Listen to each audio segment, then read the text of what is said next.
The icy wind howled across the Sierra Nevada foothills, carrying with it the promise of death as Victoria Dunham crawled through the deepening snow. Her fingers, blue with cold, clawed at the frozen ground while her other hand cradled her swollen belly, protecting the life within her from the merciless December blizzard of 1873. Abandoned by the man she had trusted with her heart and her future, left to die in this desolate stretch between mining camps, she fought the overwhelming urge to close her eyes as the snowflakes gathered on her eyelashes and her consciousness began to slip away. "Please," she whispered to no one, her voice lost in the wind. Not like this. Ethan Grayson hadn't planned to take the northern pass back to Eureka that evening. The sensible route would have been the southern trail, well-traveled and marked even in winter conditions. But something, instinct perhaps, or divine intervention, had urged him to brave the harsher terrain. His horse, Thunderbolt, trudged steadily through the knee-deep snow, steam rising from the animal's nostrils with each labored breath. The temperature had dropped precipitously as twilight descended upon the California wilderness, transforming the landscape into a treacherous white expanse. Ethan pulled his sheepskin coat tighter around his broad shoulders and adjusted his hat lower over his brow, protecting his face from the stinging wind. A successful cattle drive had filled his pockets with more money than he'd seen in months, but wealth meant little if he froze to death before reaching town. It was Thunderbolt who sensed at first a disturbance in the pristine snowfall ahead. The horse nickered softly and stopped, ears pricked forward in alert curiosity. Ethan's hand instinctively moved to the revolver at his hip as he scanned the terrain, expecting perhaps a wounded animal or the tracks of desperate outlaws. What he saw instead stole the breath from his lungs more effectively than the bitter cold. A woman lay half buried in snow, her dark hair a stark contrast against the white ground, her form curled protectively around the unmistakable swell of advanced pregnancy. For a moment, Ethan thought he'd stumbled upon a corpse another unfortunate soul claimed by the harsh realities of frontier life. But then he saw it, the faintest cloud of breath escaping blue-tinged lips. "Sweet Jesus," he muttered, dismounting so quickly he nearly lost his footing in the deep snow. He crossed the distance in long, desperate strides, falling to his knees beside the woman. "Madam, Madam, can you hear me?" Her eyelids fluttered but didn't open. Ethan removed his glove with his teeth and pressed 2 fingers to her neck, feeling for a pulse. It was there, weak, thready, but present. His mind raced through his limited medical knowledge, recalling what the army doctor had taught the cavalry about cold exposure during his brief military service. She needed warmth. Immediately, with careful movements belying his panic, Ethan wrapped his heavy wool coat around her and lifted her into his arms. The woman was slight despite her pregnancy, and he cradled her against his chest as he returned to Thunderbolt. The horse snorted uneasily as Ethan maneuvered himself into the saddle while holding the unconscious woman. "Easy, boy," he murmured to his mount. "We've got precious cargo now." Glancing down at the woman's face, partially visible beneath his coat, Ethan saw the delicate features of youth. She couldn't be much past 20, and the unmistakable bruises that mottled her temple and cheekbone. Someone had done this to her, left her to die, left her baby to die. A surge of protective fury rose in Ethan's chest as he turned Thunderbolt toward Eureka. The town was still a good hour's ride in these conditions, and he wasn't certain the woman would survive that long. He remembered a trapper's cabin about 20 minutes ahead, abandoned for the season but stocked with firewood. It would have to do. "Hang on," he whispered to the unconscious woman. "Just hang on." Victoria drifted through darkness, occasionally surfacing to fragmented awareness. Warmth. Movement. A steady heartbeat not her own. A deep voice that rumbled through the chest she was pressed against. These sensations came and went like spectral visitors, none staying long enough for her to grasp their meaning. When consciousness finally returned in a more substantial form, it arrived with pain. Her extremities burned as circulation returned, and her head throbbed where Jonah's had struck her. The baby shifted within her, a movement that brought both relief and renewed fear. They were still alive, but for how long? She forced her eyes open, blinking against the orange glow of firelight. She lay wrapped in blankets near a stone hearth where flames danced hungrily over split logs. The cabin was small but solid, its rough-hewn walls keeping the howling wind at bay. "You're awake." Victoria startled at the voice, instinctively trying to push herself upright. Pain shot through her frost-nipped fingers and she gasped. A man rose from a chair in the corner and approached slowly, his hands raised slightly as if to show he meant no harm. He was tall, broad-shouldered, with a face weathered by sun and wind but not unkind. Dark hair fell in waves to his collar, and his eyes, a clear, penetrating blue, studied her with concern. "Easy now," he said, his voice low and measured. "You're safe, but you need to stay warm and still. You've got some frostbite on your fingers and toes."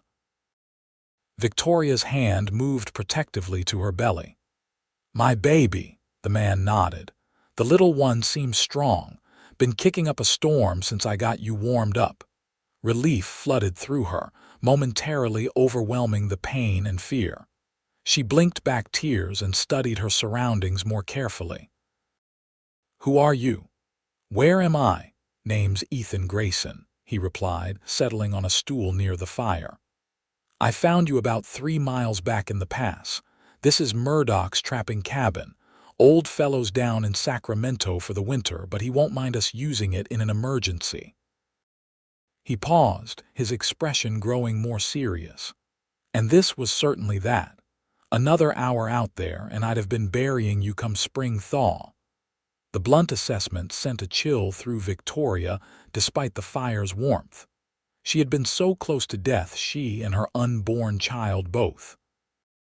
"Thank you," she whispered, the words wholly inadequate for what this stranger had done. "I'm Victoria Dunham." Ethan nodded acknowledgement. "Can you tell me what happened, Miss Dunham? Who left you out there?" Victoria's throat tightened. The memory of Jonas's face, transformed from charming smile to cold fury when she'd refused to get rid of the baby, flashed before her eyes. His final words echoed in her mind. "If you won't take care of this problem, then I will." She had never imagined he meant to solve the problem by eliminating both her and the child. "My former fiancé," she managed, the word bitter on her tongue. "Jonas Welch. When he learned I was with child, he changed, said it would ruin his prospects with the mining company." Her hand traced the bruise on her cheek. "He offered to take me to San Francisco yesterday, said we could start fresh there. I believed him." Ethan's jaw tightened, but he remained silent, allowing her to continue. "He drove the wagon up into the foothills instead. I realized too late what he intended. When I tried to take the reins, he struck me. The next thing I remember is waking in the snow, the wagon gone, and night falling." Victoria shuddered. "I tried to follow the trail back, but the snow came so quickly." Her voice broke, and she pressed a hand to her mouth, trying to maintain composure. She had cried enough tears over Jonas Welch. He deserved no more. Ethan stood and moved to a small table where he poured water from a kettle into a tin cup. He added something from a flask before bringing it to her. "Tea with a touch of whiskey," he explained, helping her sit up enough to drink. "For medicinal purposes only. It'll help with the pain and the chill." Victoria accepted it gratefully, the warmth seeping through the metal into her tender fingertips. "Are you a doctor, Mr. Grayson?" A ghost of a smile crossed his features. "No, madam. Just a cowboy who's seen enough frostbite and fevers to know the basics. Spent 2 years with the 1st Cavalry before settling in Eureka.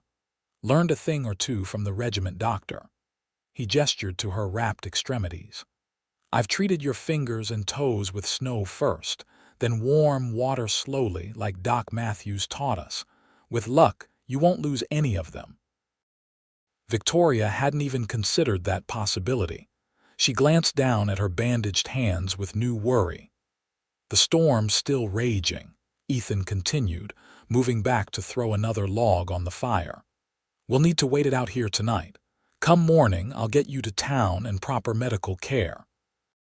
Victoria nodded, suddenly aware of a new concern. Mr. Grayson, I have nothing to offer in payment for your help. Jonas took everything, my money, my luggage. I have only what I'm wearing. Ethan's expression hardened briefly before softening again. Miss Dunham, I didn't help you expecting payment. And don't worry about Eureka, there are good people there who'll assist a woman in your situation. We may be a rough mining town, but we look after our own. I'm not your own, she whispered.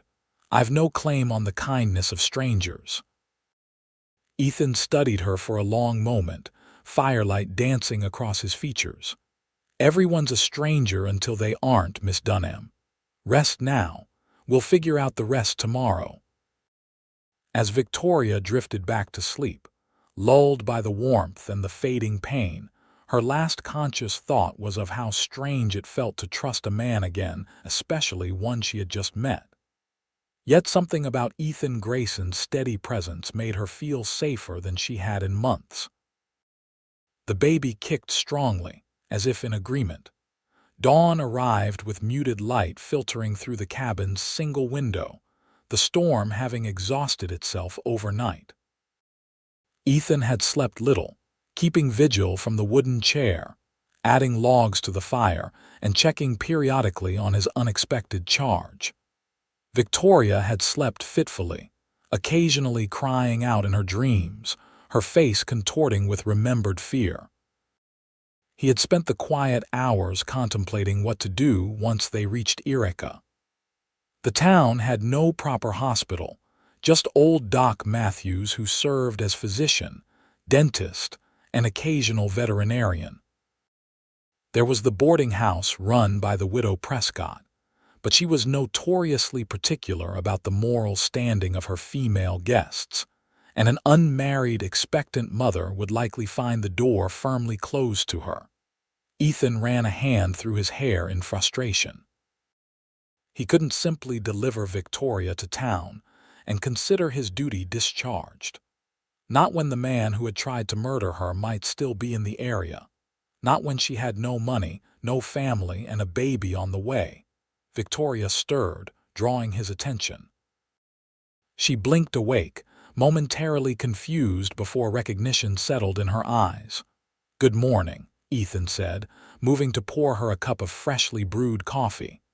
"How are you feeling?" She pushed herself to a sitting position with visible effort. "Better, I think. My fingers and toes still burn, but I can move them." "That's good news." He helped her wrap her hands around the warm mug. "The feeling coming back is painful but means we caught the frostbite in time." Victoria sipped the strong coffee gratefully, looking past him to the window. "The storm has passed," Ethan nodded. "We'll head to town once you've eaten something. It's about an hour's ride if we take it slow." And then, the question hung between them, loaded with all the uncertainty of her situation. Ethan hesitated before answering. "I've been thinking about that." Eureka's a small town, Miss Dunham. Word travels fast, and an unmarried expectant mother would be the subject of considerable gossip, she finished for him, a bitter smile touching her lips. "I'm well aware of how such things are viewed, Mr. Grayson. It's partly why Jonas was so concerned about his reputation. Folks in Eureka can be judgmental, but they're not heartless," Ethan assured her. "Especially once they hear how that coward left you to die." Victoria's expression darkened. "I would rather they not hear that story at all." The pity might be even harder to bear than the judgment. Ethan studied her with newfound respect. Despite everything she'd endured, pride still straightened her spine. This was no helpless damsel, regardless of the circumstances in which he'd found her. "What would you have done?" he asked. "If you'd made it to Eureka on your own," Victoria considered the question seriously. "I would have found work. I was a teacher in Sacramento before everything changed. I can sew, cook, keep accounts. I would have managed somehow." She met his gaze directly. "I still will." Ethan nodded, impressed by her determination. "I've no doubt, but you'll need time to recover and somewhere safe to stay until then." He hesitated, weighing his next words carefully. What he was considering was unconventional at best, potentially scandalous at worst. But it was the most practical solution he could devise. "I have a homestead about 3 miles outside of town," he said finally. "Nothing fancy, 2 rooms and a lean-to stable, but it's solid and warm. I built it myself 2 years back. You'd be welcome to stay there while you recover and make your plans." Victoria's eyes widened. "Mr. Grayson, I couldn't possibly. I won't be there," he added quickly. "I've been foreman at the Rockingham Ranch for the past year. Stay in the bunkhouse most nights. The homestead sits empty except when I need some solitude." He gave a self-deprecating smile. "Which, truth be told, is more often than not. I'm not much for company most days." Victoria studied him, clearly weighing his offer against her limited options.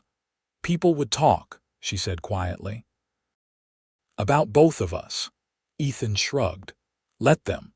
I've never much cared for town gossip, and those whose opinions I value know me better than that." Victoria ran her thumb along the rim of her coffee cup, considering. "Why would you do this for a stranger, Mr. Grayson?" The question was direct, her gaze unwavering as she waited for his answer. Ethan appreciated her forthrightness. It was a quality too rare in his experience. "I believe a man should be judged by what he does when no one's watching," he said simply. "When I found you in that snow, there was no one to see whether I stopped or rode on. No one to praise or condemn my choice. Those are the moments that matter." He paused. "Besides, my mother raised me better than to leave a woman and child in distress when I had the means to help." Victoria's expression softened. "She must be a remarkable woman." "She was," Ethan confirmed quietly. "Typhoid took her 5 years ago." "I'm sorry," Victoria offered, genuine sympathy in her voice. A moment of understanding passed between them, 2 people who had each lost something precious. The shared recognition of pain created a bridge across their differences. "We should eat and get moving," Ethan said, breaking the moment. "I made oatmeal, nothing fancy, but it'll keep us until we reach town." As they ate the simple meal in companionable silence, Ethan found himself studying Victoria when she wasn't looking. There was a quiet dignity in how she held herself, despite her circumstances. Her dark hair fell in waves around shoulders kept proudly straight, and her eyes, a warm hazel that shifted between green and brown in the changing light, held intelligence and determination.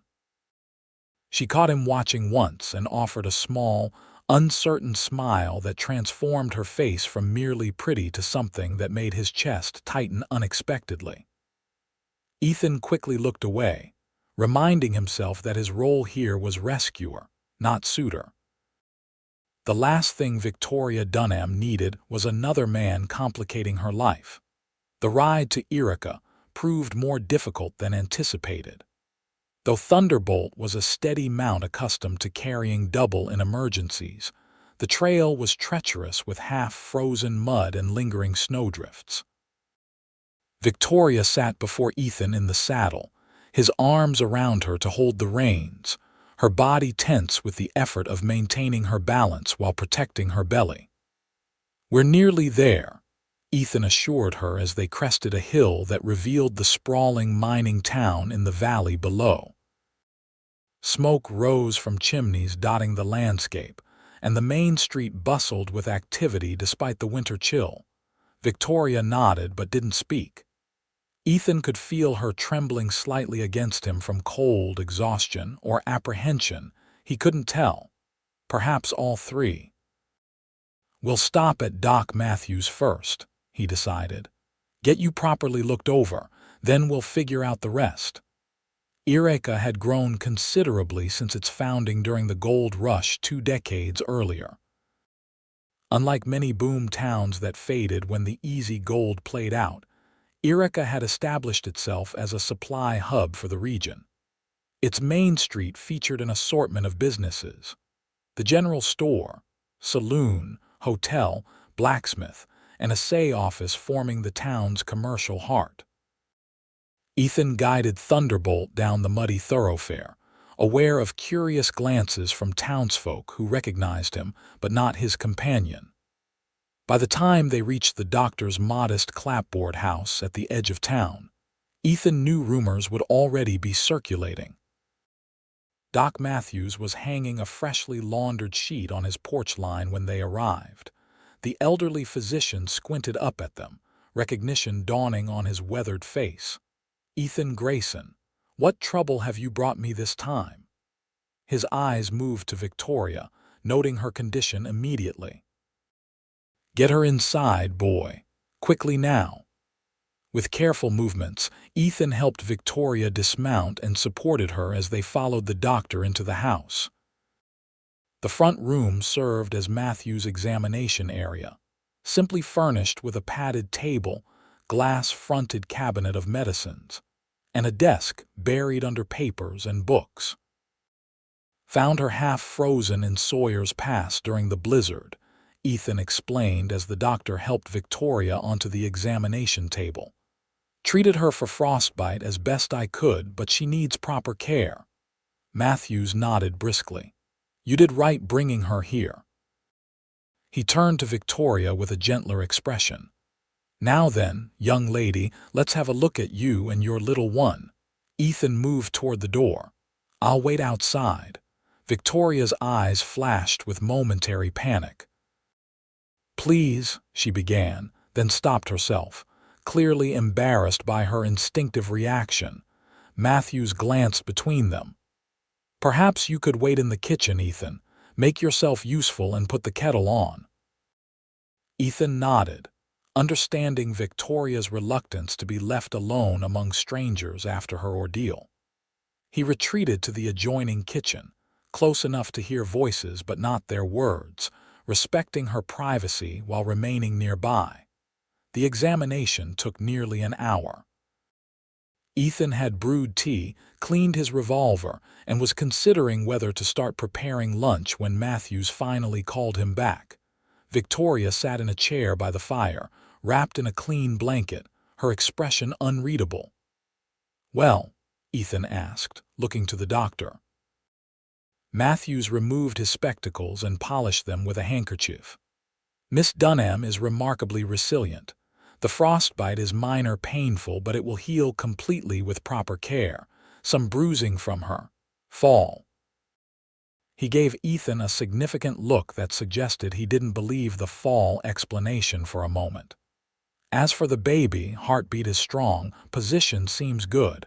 I'd estimate another 6 to 8 weeks before delivery." Relief washed through Ethan. "Good, that's good news." Matthews nodded. "However, she needs rest, warmth, and proper nourishment.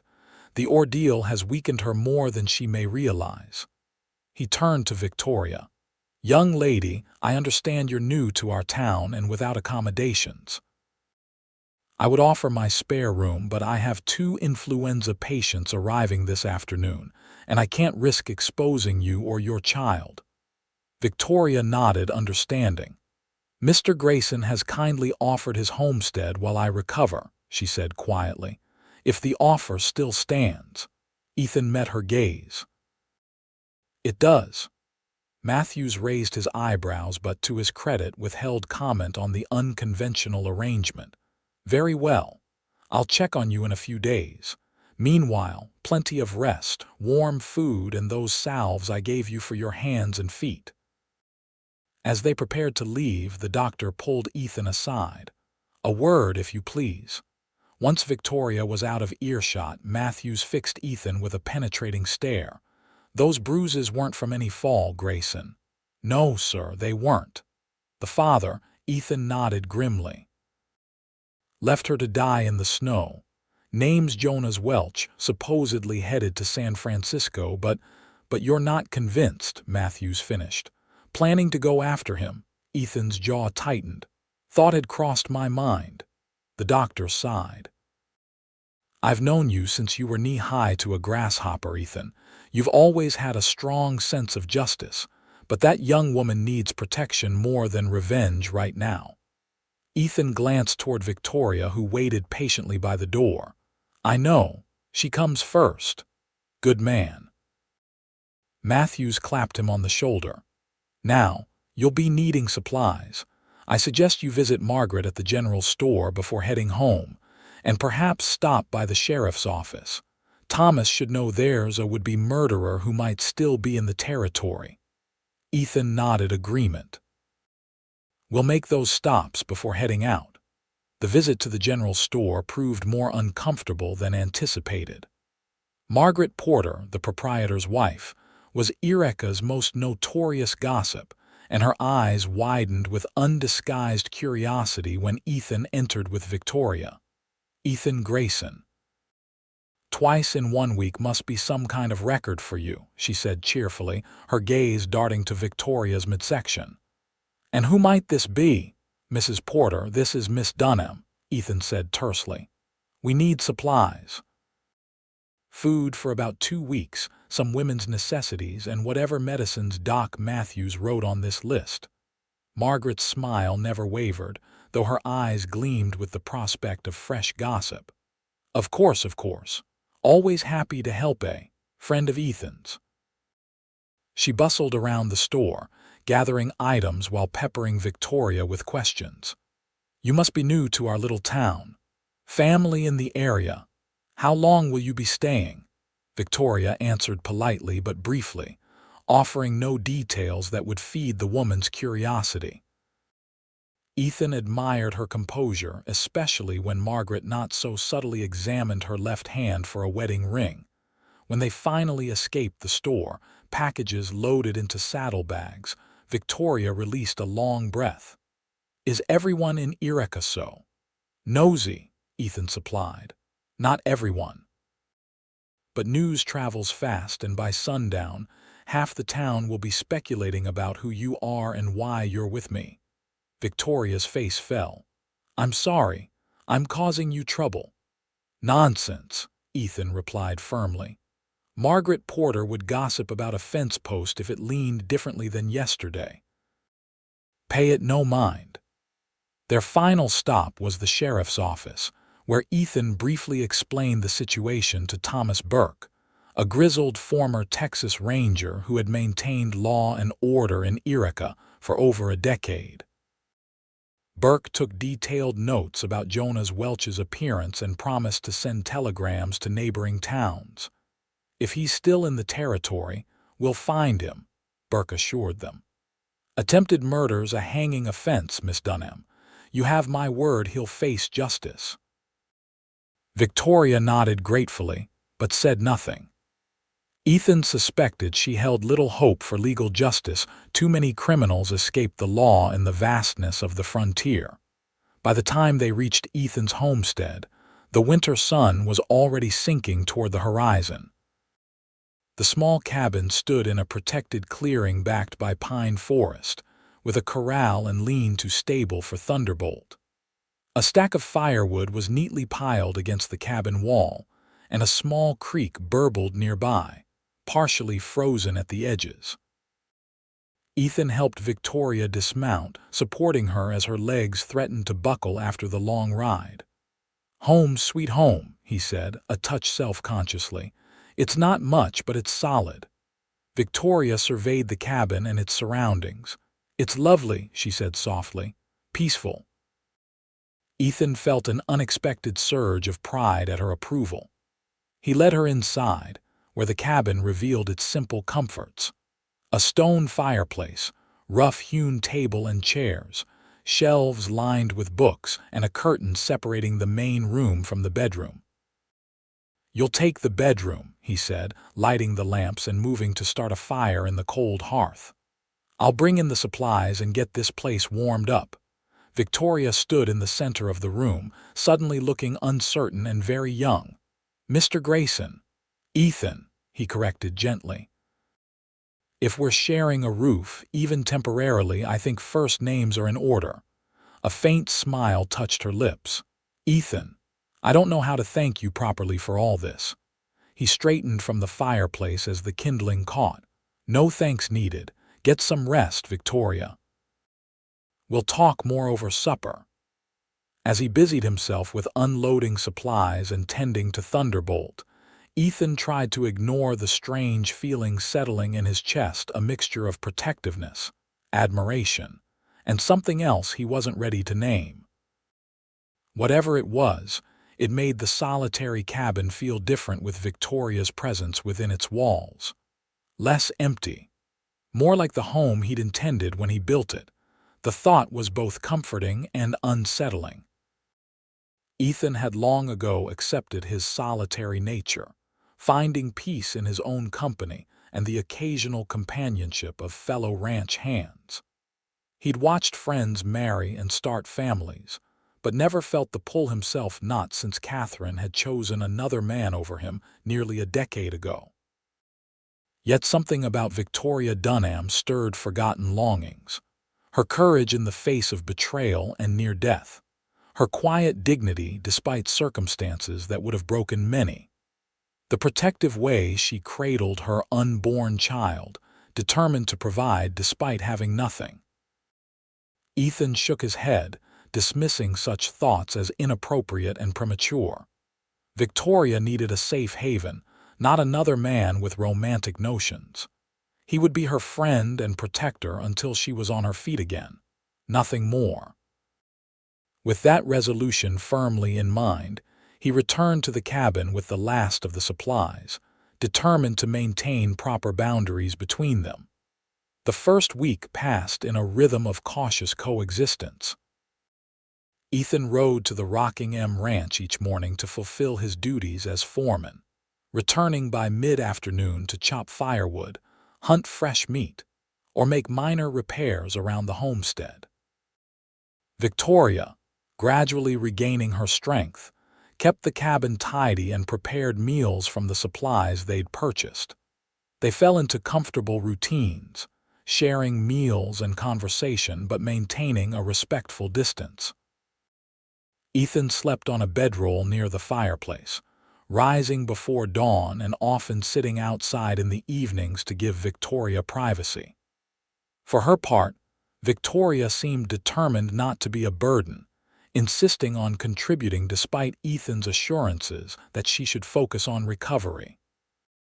On the 8th day, Ethan returned to find Victoria at the table, mending one of his shirts with neat, precise stitches.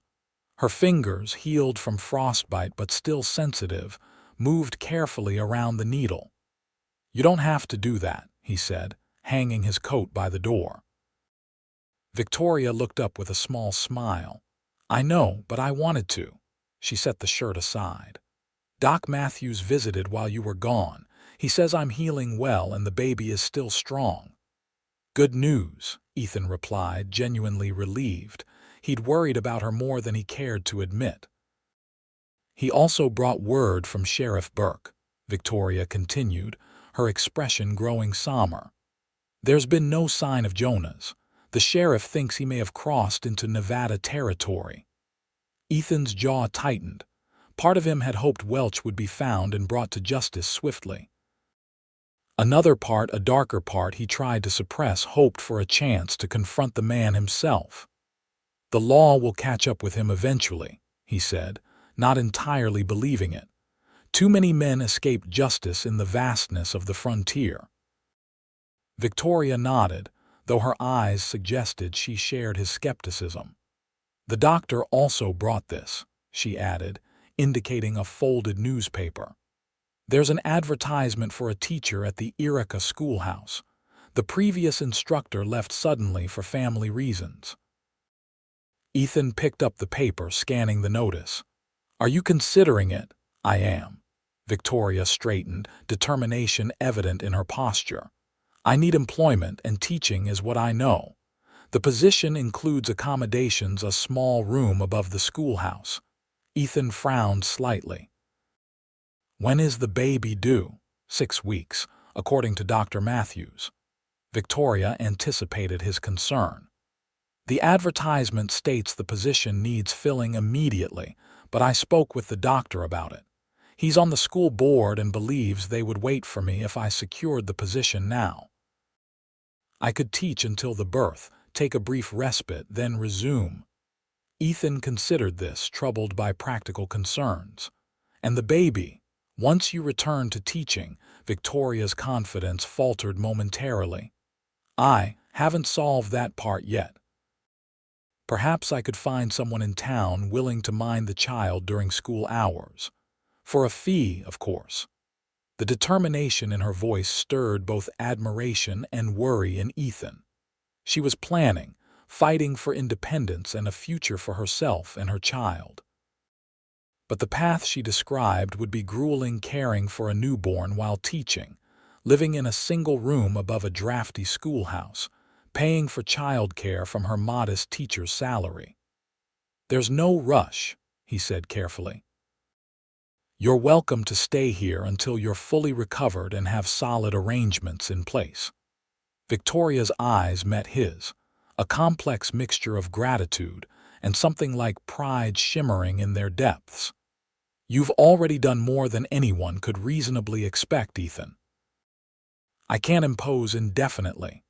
It's not an imposition, he replied, more forcefully than intended. Moderating his tone, he continued, this place sits empty most days anyway. Might as well be useful to someone. Victoria studied him for a long moment. People will talk, she said softly, echoing her concern from their first day. Ethan shrugged. They already are. Margaret Porter has probably informed half the territory that I've installed a fallen woman in my home. The words came out more bitter than he'd intended. Victoria flinched slightly. Is that what they're saying? Ethan immediately regretted his bluntness. I'm sorry, that was thoughtless, but accurate, I imagine. Victoria's hand smoothed the fabric of his mended shirt. Your reputation shouldn't suffer because of your kindness to me. My reputation can withstand a few wagging tongues, Ethan assured her. I'm more concerned about yours. Victoria gave a small, sad smile. My reputation was compromised the moment I believed Jonas's promises. An unmarried, expectant mother has few illusions about how society views her.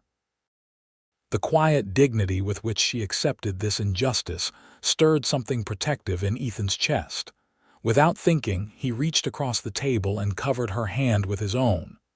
What happened wasn't your fault, he said firmly. Jonas Welch is a coward and a would-be murderer. You survived.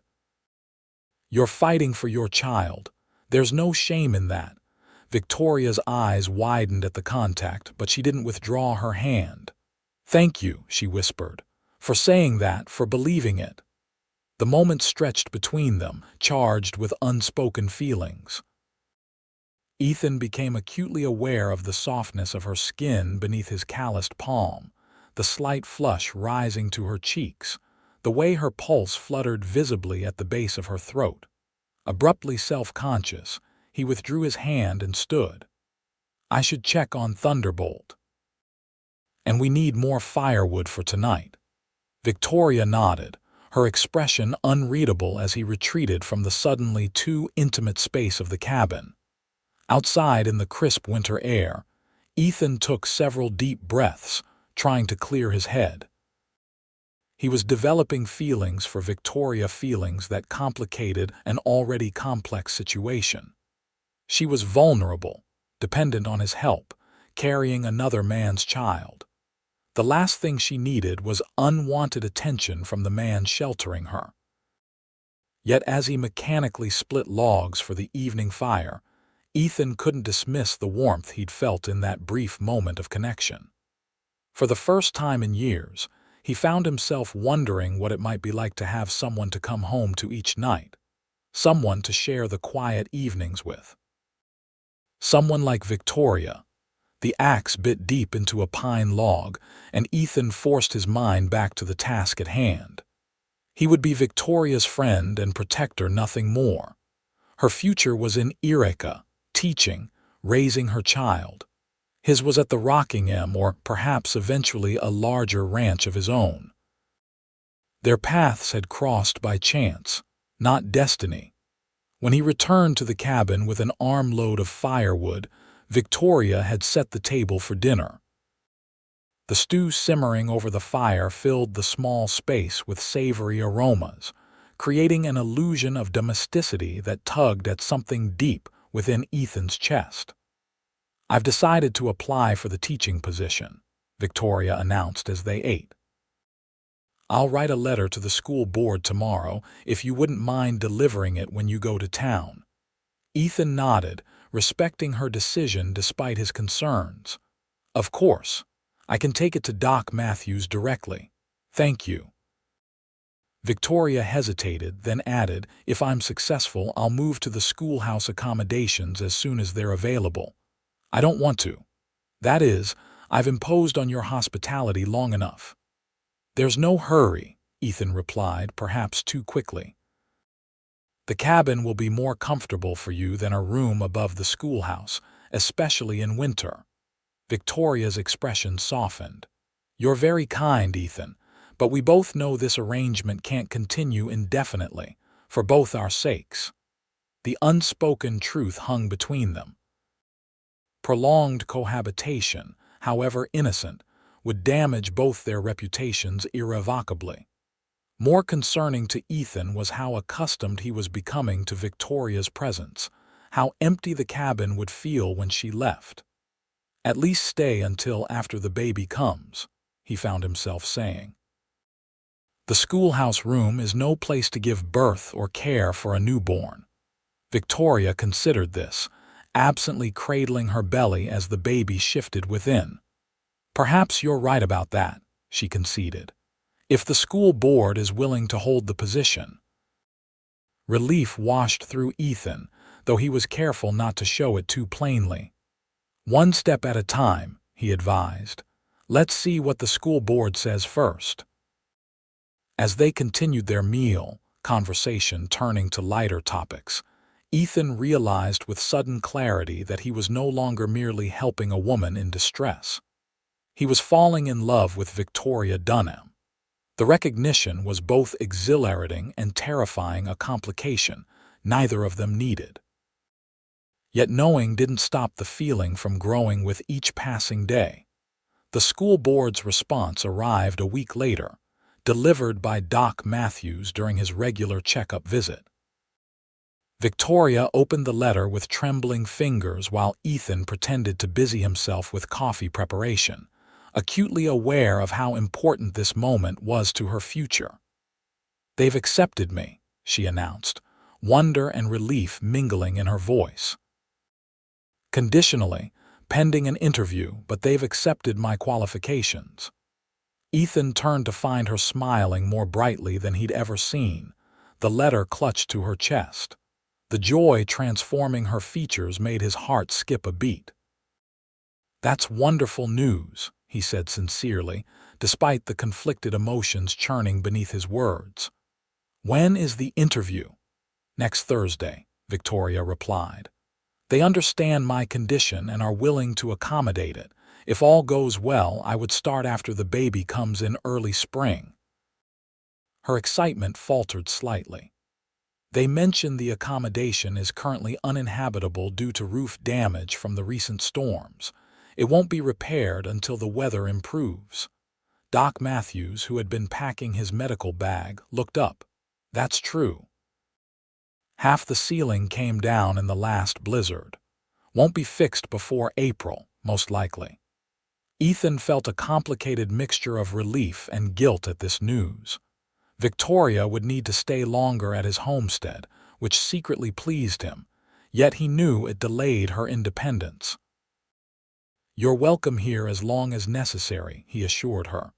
"We've managed well enough so far, haven't we?" Victoria's smile returned, softened with gratitude. "We have. Thank you, Ethan." The doctor glanced between them, his expression thoughtful.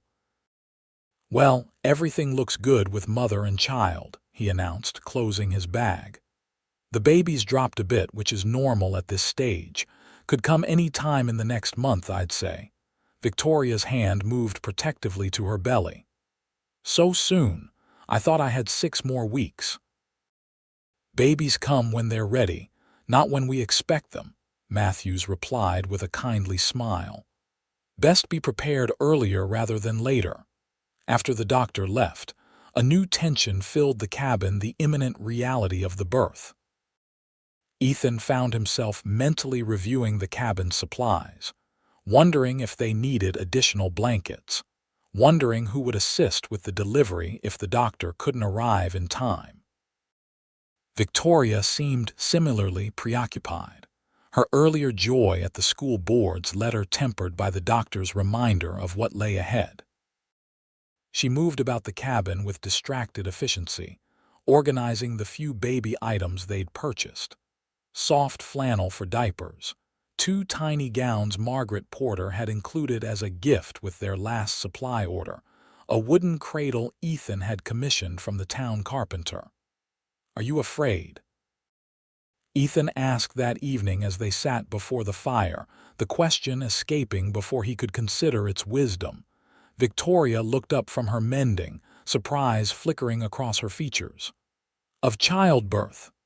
"Yes," she admitted after a moment. "My mother died bringing my younger brother into the world. I was only 6, but I remember the fear in the house, the doctor's grim face, my father's grief." Ethan felt a chill at her words. "I'm sorry, I shouldn't have asked." "No, it's all right." Victoria set her sewing aside.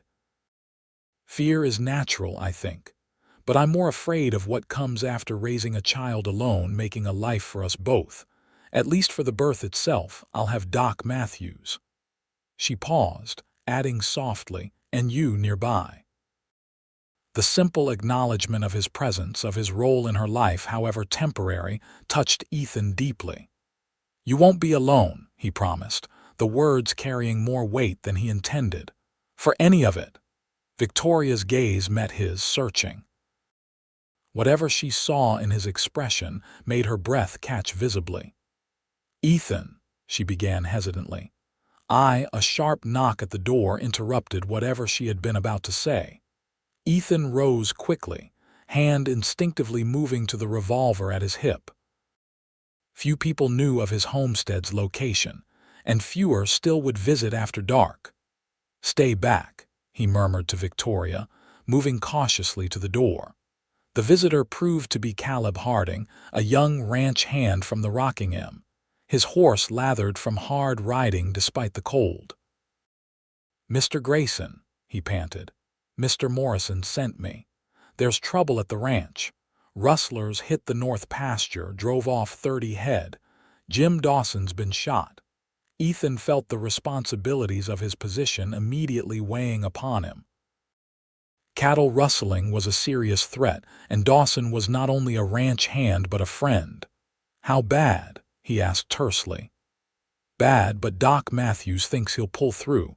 Mr. Morrison's organizing a posse to go after the rustlers at first light. Said he needs you there." Ethan nodded grimly. "Tell him I'll come." He glanced back at Victoria, who stood by the fire, concern evident in her posture. "Ride back now, Caleb. I'll follow within the hour." After the young man departed, Ethan turned to Victoria, conflict written clearly on his features. "I have to go," he said unnecessarily. "Jim Dawson saved my life once. And the rustlers, of course you must go," Victoria interrupted gently. "It's your duty." Ethan moved about the cabin, gathering essentials for the hunt, extra ammunition, his heaviest coat, provisions. All the while, he was acutely aware of Victoria watching him, of the baby that could come any day, of leaving her alone. "I don't like the thought of you here by yourself," he admitted as he buckled his gun belt. "If the baby comes, I'll be fine," Victoria assured him with more confidence than she likely felt. "The baby isn't due for weeks yet, despite what Doc Matthews says. And you won't be gone long, will you?" 3 days at most, Ethan estimated, though rustler hunts were notoriously unpredictable. "I'll leave Thunderbolt for you in case you need to get to town." Victoria nodded, though they both knew riding was difficult for her now. "Take whatever horse you need. I won't be going anywhere." Ethan hesitated, then crossed to the shelf where he kept his most valuable possessions. He removed a small Derringer pistol, checking that it was loaded before offering it to Victoria. "You know how to use this." Victoria took the weapon carefully. "My father taught me before he died." "Good, keep it close." Ethan didn't need to elaborate on the dangers a woman alone might face, even in this relatively peaceful area. As he prepared to leave, Ethan found himself reluctant to step through the door. The warmth of the cabin, Victoria's presence, the life they'd created together over the past week's temporary, though it was pulled at him with unexpected force. "Victoria," he began, uncertain how to express the jumble of feelings crowding his chest. She moved closer, reading something in his expression that he couldn't articulate. "Be careful," she said softly. "Come back safely." Before he could respond, she stretched up on her toes and pressed a gentle kiss to his cheek, a gesture so unexpected and tender that Ethan momentarily forgot to breathe. "For luck," she whispered, color rising to her cheeks as she stepped back. Ethan's hand rose involuntarily to the spot her lips had touched, warmth spreading from that point through his entire being. "I'll return as quickly as I can," he promised, his voice rougher than usual.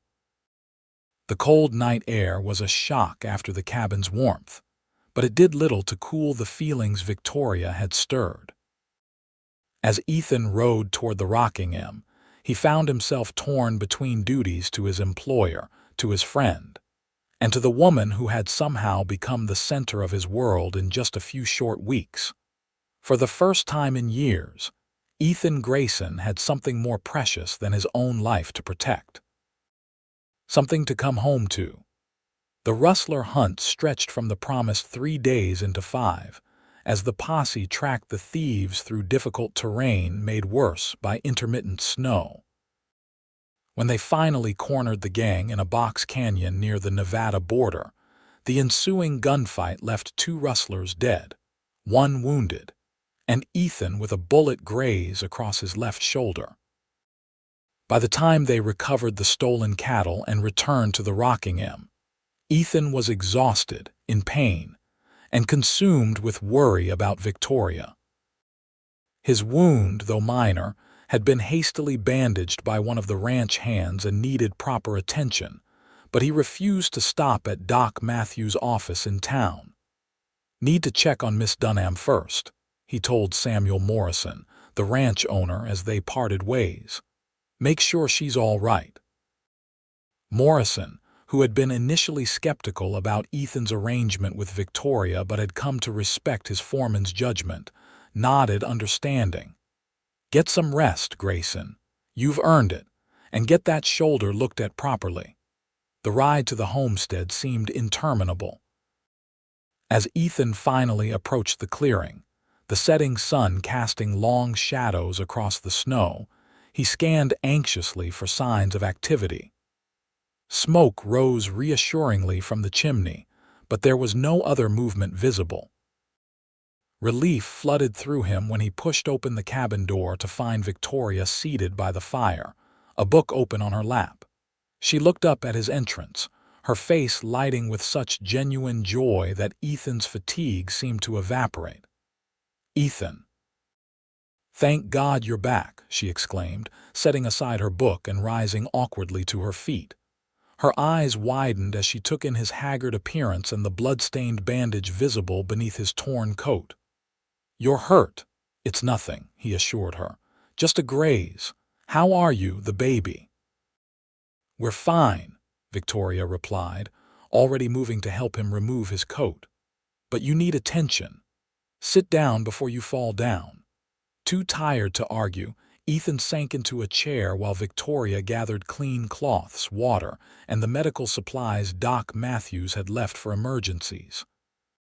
As she gently removed the makeshift bandage and cleaned the wound, Ethan found himself studying her face, relearning each feature as if he'd been gone for months instead of days. "I was worried about you," he admitted softly. Victoria's hands paused in their work, her eyes meeting his. "And I worried for you, every day." Her fingers resumed their gentle ministrations. "What happened?" Ethan gave her a simplified account of the rustler hunt, omitting the more violent details. "We recovered most of the cattle. Jim Dawson will recover too, Doc says." "And you caught a bullet," Victoria added, applying salve to the cleaned wound. Ethan managed a tired smile. "Occupational hazard. I've had worse." Victoria's expression suggested she found this less than reassuring.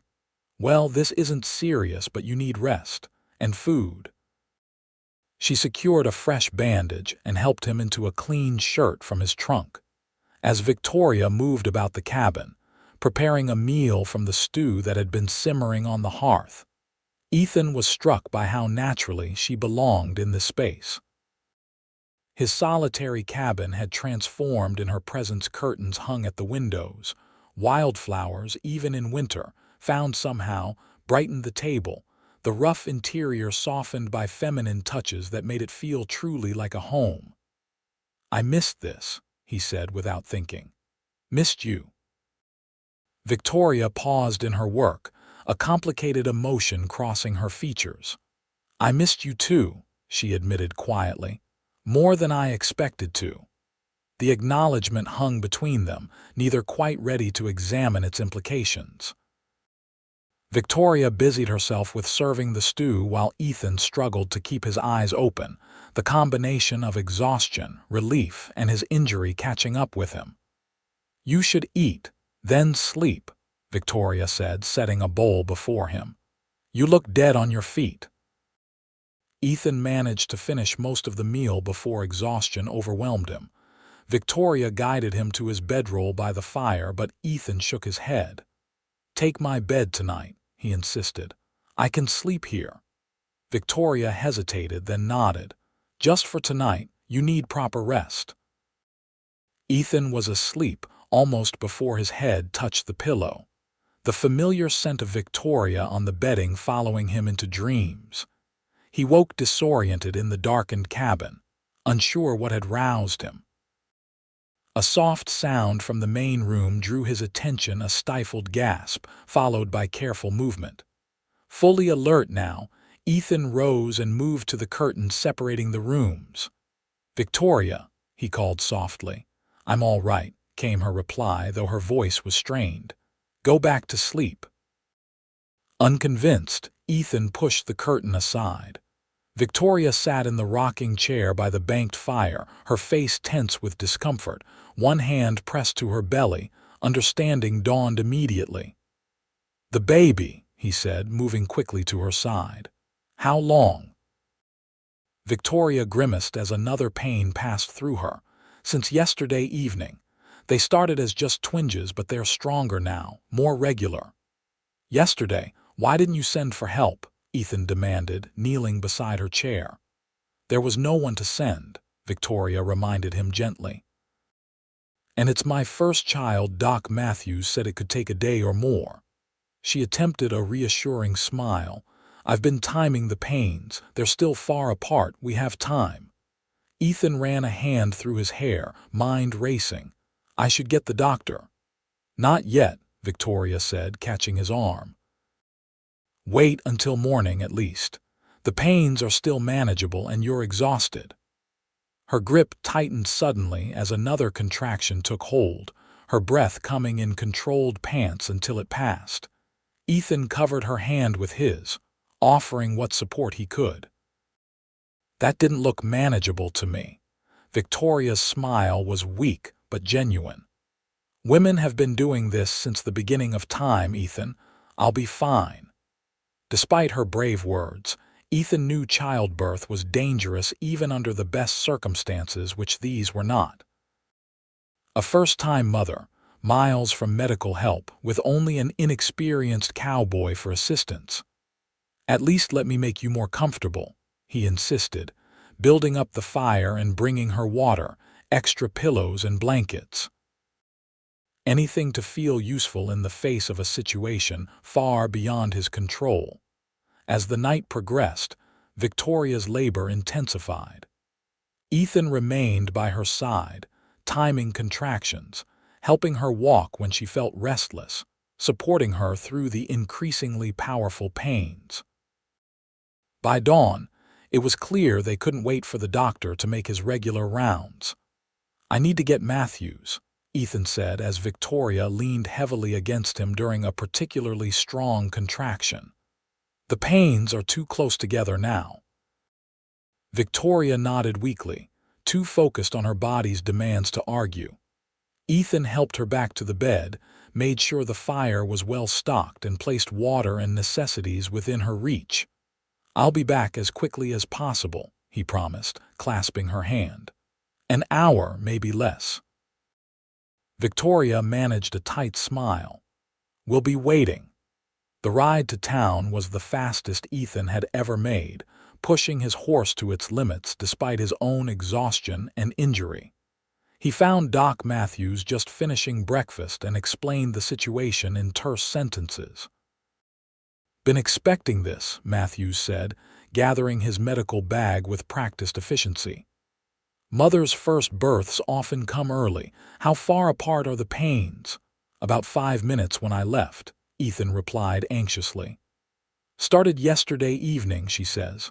Matthews nodded. "Moving along nicely then. Let's go." The return journey seemed to take forever, though in reality they made good time.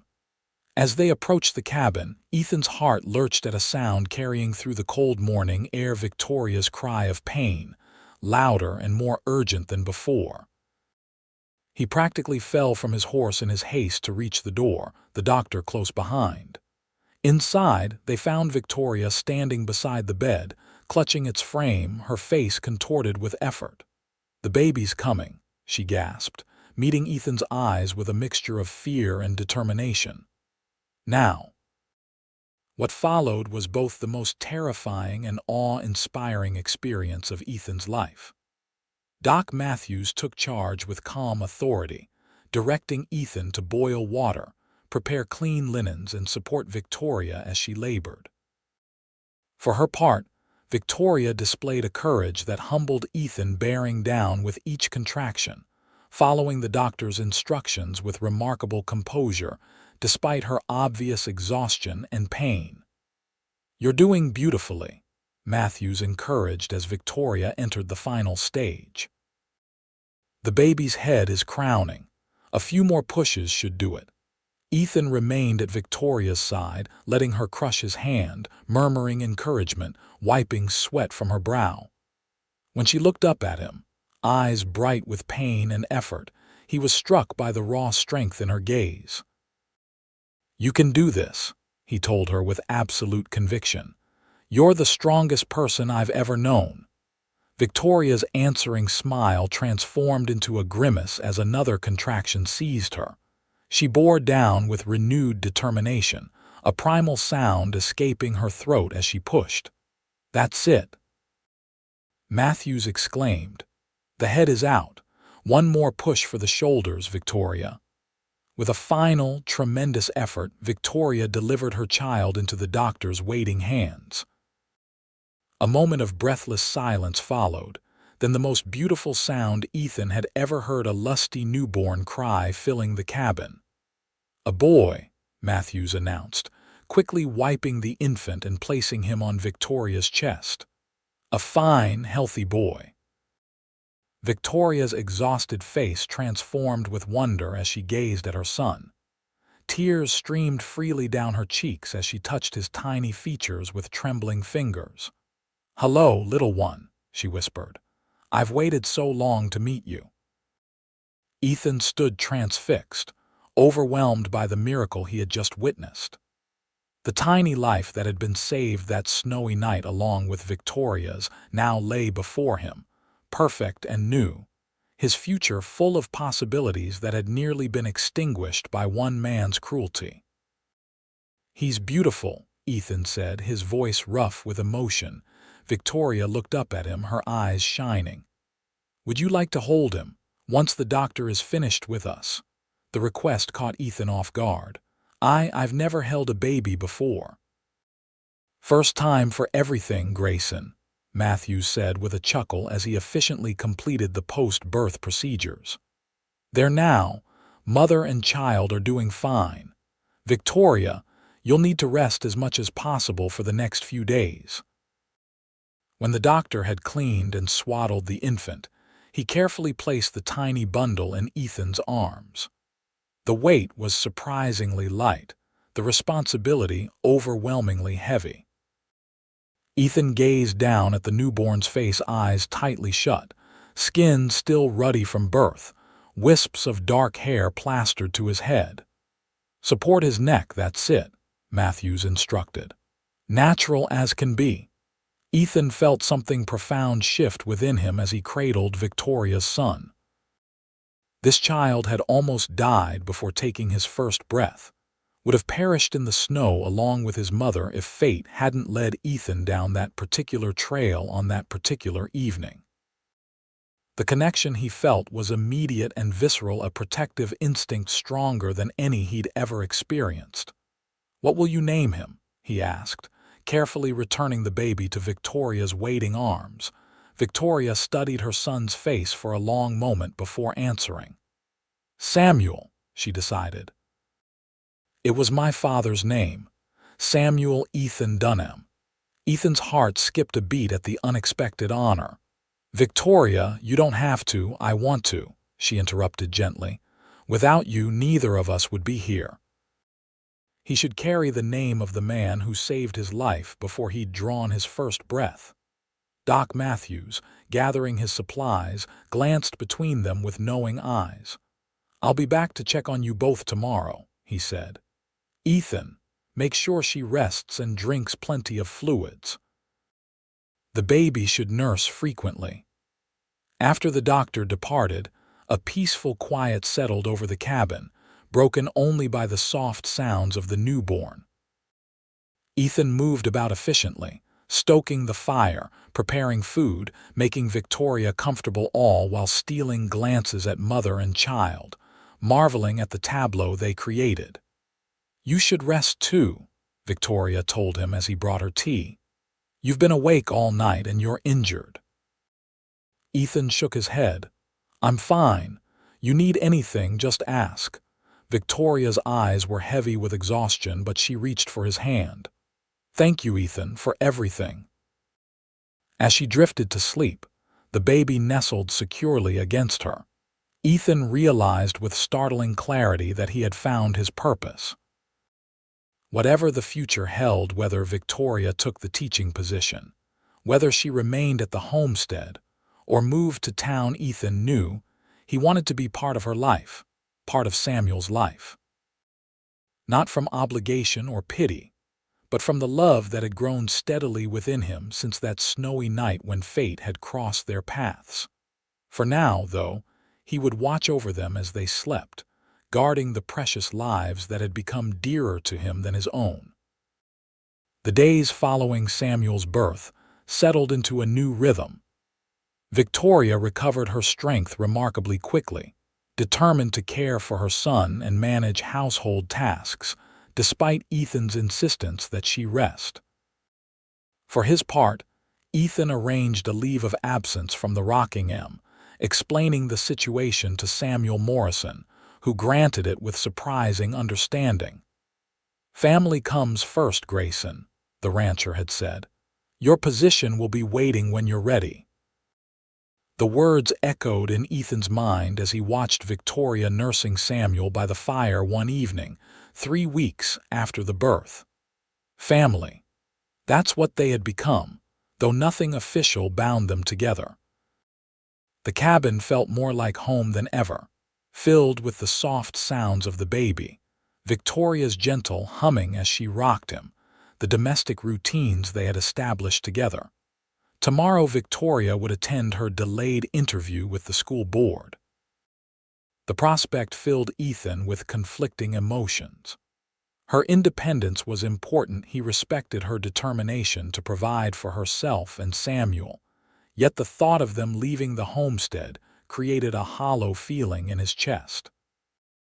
"You're quiet tonight," Victoria observed, glancing up from the baby. "Is something wrong?" Ethan shook his head. "Just thinking." Victoria studied him with those perceptive eyes that seemed to see more than he intended to reveal. "About the interview tomorrow, partly," he admitted. "Are you nervous?" Victoria smiled. "A little. It's been some time since I taught and my circumstances are unconventional." "You'll impress them," Ethan said with certainty. "You're intelligent, educated, dedicated. They'd be fools not to hire you." Victoria's expression softened at his confidence. "Thank you. But even if they offer the position, there are complications.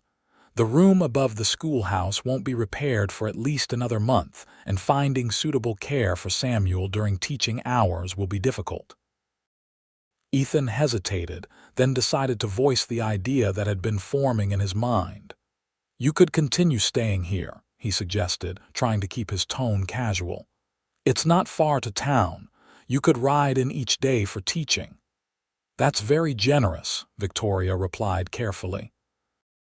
"But we've already imposed on your hospitality far longer than intended."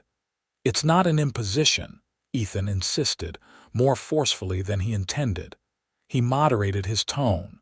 "I like having you both here." The simple admission hung in the air between them.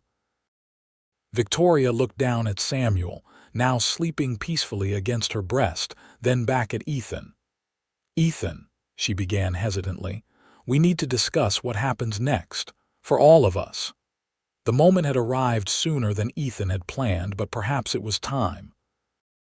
He moved from his chair to sit beside her on the small sofa, close enough to see the flecks of gold in her hazel eyes. "I've been thinking about that too," he said quietly. "A lot." Victoria waited, her expression open but guarded. Ethan took a deep breath, organizing thoughts he'd rehearsed countless times over the past weeks. "When I found you in the snow that night, I was just doing what any decent man would do," he began. "But something happened after something I wasn't expecting." Victoria's eyes never left his face as he continued. "These weeks with you and Samuel, they've shown me what I was missing in my life. Before, this cabin was just a place to sleep occasionally. Now it's a home. Before, I was content with solitude. Now—" He hesitated, then forged ahead. "Now I can't imagine going back to that emptiness." Victoria's breath caught audibly. "Ethan, what are you saying?"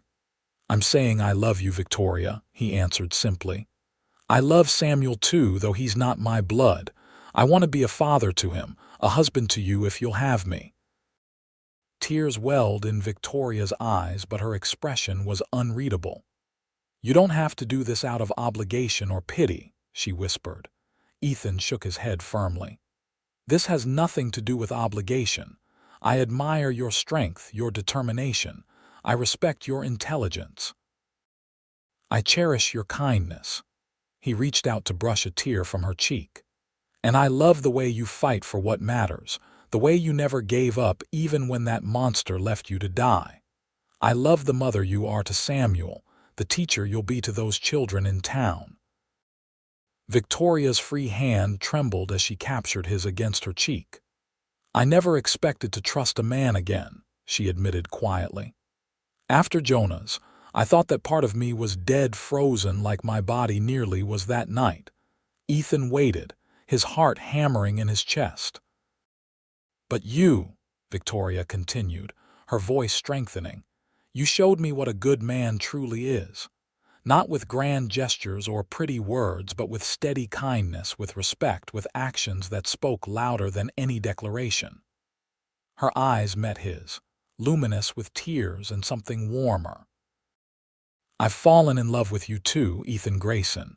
So gradually I hardly noticed until it was already done." Joy surged through Ethan, so powerful he could scarcely breathe. "Is that a yes?" he asked, needing to hear it clearly. Victoria's smile bloomed like a desert flower after rain. "Yes," she whispered. "Yes, I'll marry you." Mindful of the sleeping baby between them, Ethan leaned forward to press his lips gently to Victoria's. The kiss was tender, almost reverent, a promise and a beginning rather than a culmination. When they parted, Victoria's eyes remained closed for a moment, her expression one of wonder. "There will be talk," she warned when she opened her eyes. "People will assume, let them talk," Ethan interrupted. "We know the truth. Doc Matthews knows it too, and Sheriff Burke. The people who matter understand what really happened." Victoria nodded, though concern still shadowed her features. "And Samuel, he'll have questions someday." "We'll tell him the truth when he's old enough to understand," Ethan promised. "That his birth father made terrible choices, but that doesn't define who Samuel is or will become. That I chose to be his father because I wanted to, not because I had to." He smiled down at the sleeping infant. "That sometimes families are made by choice, not just by blood." Victoria's expression cleared, the last of her doubts seemingly resolved. "When shall we marry?" "After I secure the teaching position." "Whenever you wish," Ethan replied. "Tomorrow or next month, it makes no difference to me as long as the answer is yes." Victoria laughed softly. "So impatient, Mr. Grayson." "Only to start our life together officially," he admitted with a smile. "Though in all the ways that truly matter, I think we already have." The interview with the school board the following day proved successful. Victoria's qualifications and poise impressed the committee, and they offered her the position to begin in early April, allowing her time to fully recover from childbirth and settle into a routine with Samuel.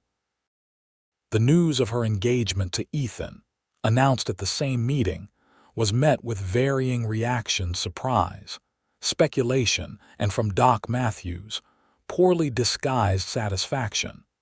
They were married 2 weeks later in a small ceremony at the town church. Sheriff Burke stood as Ethan's best man, while Margaret Porter, who had overcome her initial gossipy interest to become a supportive friend, attended Victoria. Samuel, dressed in a christening gown sewn by Victoria from one of Ethan's old shirts, slept peacefully in a basket decorated with early spring wildflowers. The wedding supper at the Morrison Ranch drew more attendees than expected, the community rallying around the couple whose unusual beginning had transformed into a love story many found inspiring. Even those who had initially whispered behind their hands seemed won over by the obvious devotion between the newlyweds. "You've got yourself a fine family, Grayson," Samuel Morrison commented as they watched Victoria accepting congratulations, Samuel cradled in her arms. "Never thought I'd see the day." Ethan's gaze never left his wife and son. "Neither did I, sir. Guess sometimes life has other plans." "Indeed it does," the rancher agreed.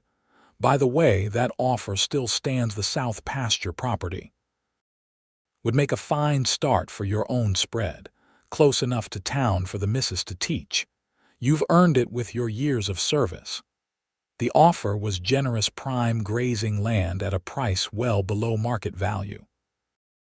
With Ethan's savings and Victoria's teaching income, they could establish their own small ranch while she pursued her career. It was more than he had dared hope for. "Thank you, sir. We'll take it," Ethan decided. "I'll have the money for the first payment next week." Morrison clapped him on the shoulder. "No rush. Family comes first, remember. Get your bride and boy settled, then we'll talk business." As the celebration continued around them, Ethan made his way to Victoria's side, sliding an arm around her waist and dropping a kiss on Samuel's downy head. "Happy Mrs. Grayson," he murmured. Victoria leaned into his embrace, her eyes bright with joy. "More than I ever thought possible," she replied. "Though I'm looking forward to going home, our home." Home. The word had never held such meaning for Ethan as it did now.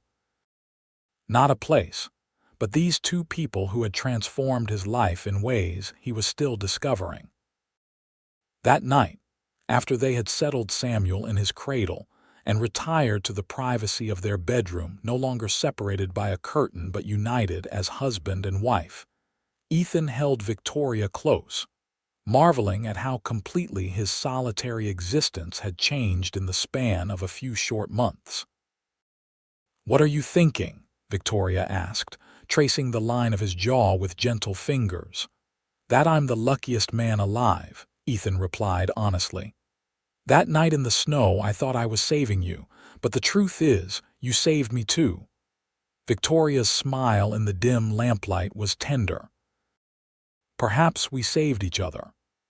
As she settled against his chest, Ethan reflected that she was right.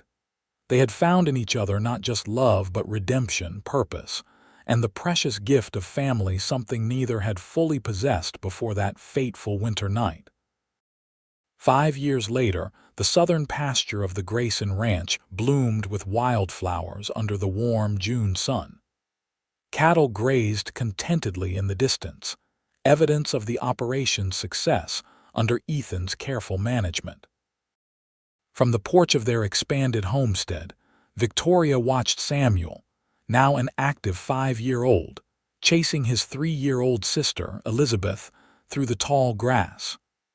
"Careful with your sister, Samuel," she called, one hand resting on the gentle swell of her belly where their third child grew.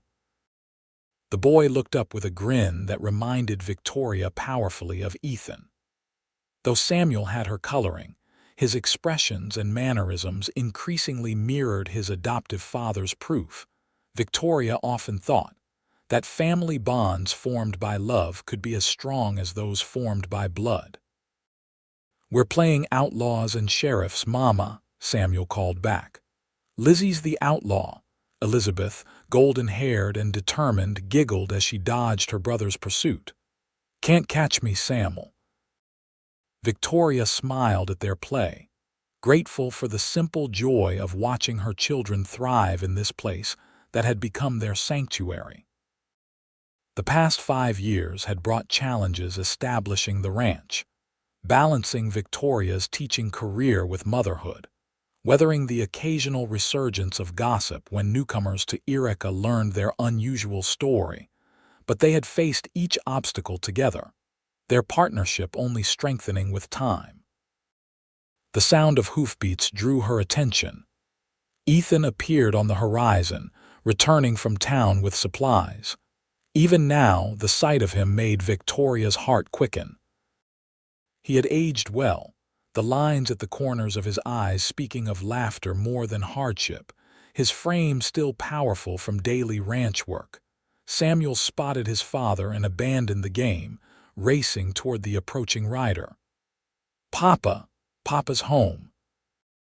Ethan dismounted in one fluid motion, scooping his son into his arms while Elizabeth toddled behind, demanding her turn for a greeting. Victoria watched from the porch, contentment washing over her as Ethan balanced both children expertly, making his way toward the house with a child on each arm. "There's my beautiful wife," he called, his smile warming her as surely as the summer sun. "How are you feeling today?" "Wonderful," Victoria replied truthfully.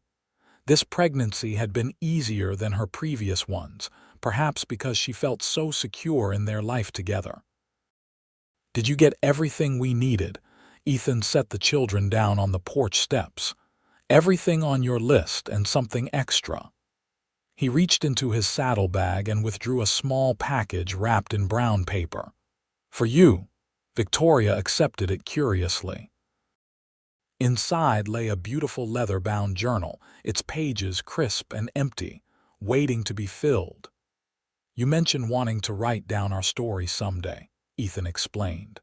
"For the children, so they'd understand where they came from. Thought you might like something special to write it in." Touched by his thoughtfulness, Victoria brushed her fingers over the smooth leather. "It's perfect. Thank you." "Read us a story, Mama," Elizabeth requested, climbing into her lap with the presumption of a child secure in her mother's love. "After supper, little one," Victoria promised. "First, let's help Papa unpack the supplies." As the family moved together through their evening routine, storing provisions, preparing dinner, sharing the news of the day, Victoria found herself pausing occasionally to simply observe the life they had built. Each moment was precious. Ethan patiently teaching Samuel how to measure flour for biscuits, Elizabeth solemnly setting the table with mismatched spoons, the baby shifting beneath Victoria's heart as if eager to join the family circle. Later, with the children finally asleep and the house quiet around them, Victoria sat at the kitchen table with her new journal open before her. The blank page was intimidating how to capture the journey that had brought them here. Where to begin a story that contained so much pain and joy, despair and hope. Ethan came to stand behind her, his hands gentle on her shoulders. "Having trouble starting?" he asked softly. Victoria nodded. "There's so much to tell. I'm not sure where to begin." Ethan considered for a moment. "Start with the snow," he suggested. "Start with the moment everything changed." Victoria looked up at him, love swelling in her chest for this man who had found her in her darkest hour and helped her build a life filled with light. "The moment you found me." "The moment we found each other," he corrected gently, bending to press a kiss to her temple. As Ethan moved away to bank the fire for the night, Victoria dipped her pen in ink and began to write. The icy wind howled across the Sierra Nevada foothills, carrying with it the promise of death as I crawled through the deepening snow. The story flowed from her pen, not just the tale of a woman left for dead, and the cowboy who saved her, but the larger narrative of how love could heal wounds both visible and hidden, how family could be forged in the crucible of shared struggle, how second chances sometimes arrived in the most unexpected moments. Outside, the stars shone down on the peaceful homestead, on the cattle sleeping in the pasture, on the wildflowers closed tight until morning's light. Inside, Victoria wrote by lamplight, preserving their history for the children who would someday need to understand how a near tragedy in the snow had ultimately blessed them all with the gift of a family bound not by circumstance, but by choice and by love.